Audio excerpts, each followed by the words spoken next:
चाहता नहीं, जो मर के चला गया स्वर्ग वो आया नहीं, बताया नहीं। इसलिए बाबा साहब और बुद्ध ने कहा आपका जीवन ही स्वर्ग है, जब तक जिंदा है तो आप अब इस जीवन को स्वर्ग बना ले या नरक बना ले। इसलिए इस जीवन को स्वर्ग बनाने के लिए हमको पढ़ाई लिखाई और व्यापार नौकरी करके आगे बढ़ना है। बाबा साहब के बाद मानवर कांसीराम साहब आए, उन्होंने सबको जगाया, जोड़ा, गांठा, सरकार बनाई। आज हमारा संविधान खतरे में है। जब संविधान खतरे में है तो द्रौपदी मुर्मू को भी गर्भगृह से जाने से रोक दिया जाता है, जिसके अंडर में जल थे ना, थल थे ना, वायु से ना, सब है, लेकिन उसको मंदिर में घुसने नहीं दिया। बाबा साहब ने कहा आपके जीवन में 2 घंटी बजेंगे, 1 घंटी स्कूल की होगी।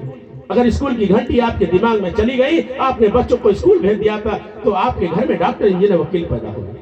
आपने मंदिर की घंटी सुन ली, मंदिर की तरफ चले गए, तो आपकी जेब खाली हो जाएगी, आप पागल होकर घर चले आएंगे, और घर आएंगे तो धान गेहूं बेच करके भंडारा कर देंगे, वो भी खत्म हो जाएगा। इसलिए हमको विद्यालय जाने की जरूरत है, मधुशाला जाने की जरूरत नहीं है, मंदिर जाने की जरूरत नहीं है, विद्यालय और यूनिवर्सिटी जाने की जरूरत है। इसलिए जब व्यक्ति पढ़ा लिखा होगा तो आगे बढ़ेगा, आगे की सोचेगा। यही बुद्ध का संदेश है, यही बाबा साहब का संदेश है, और इसी रास्ते से हमारा कल्याण हो सकता है, इसके अलावा कोई दूसरा कल्याण नहीं। अरे हम चौराहे पर देवा में अगर चाय की होटल खोल ले तो चवार पांसी समझ के कोई चाय नहीं पिएगा, नहीं पिएगा।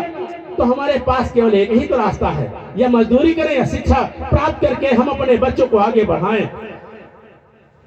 शिक्षा ही हमारा हथियार है। शिक्षा व शेरनी का दूध है जो पिएगा दहाड़ेगा।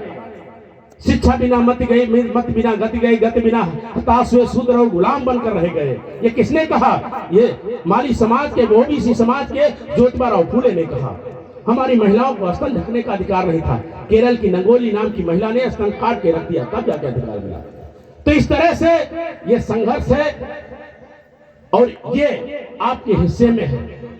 अपने परिवार को, अपने समाज को कैसा बनाना चाहते हैं, ये आपके ऊपर है। इन्हीं बातों के साथ मैं अपनी वाणी को यहीं पर विराम देता हूं।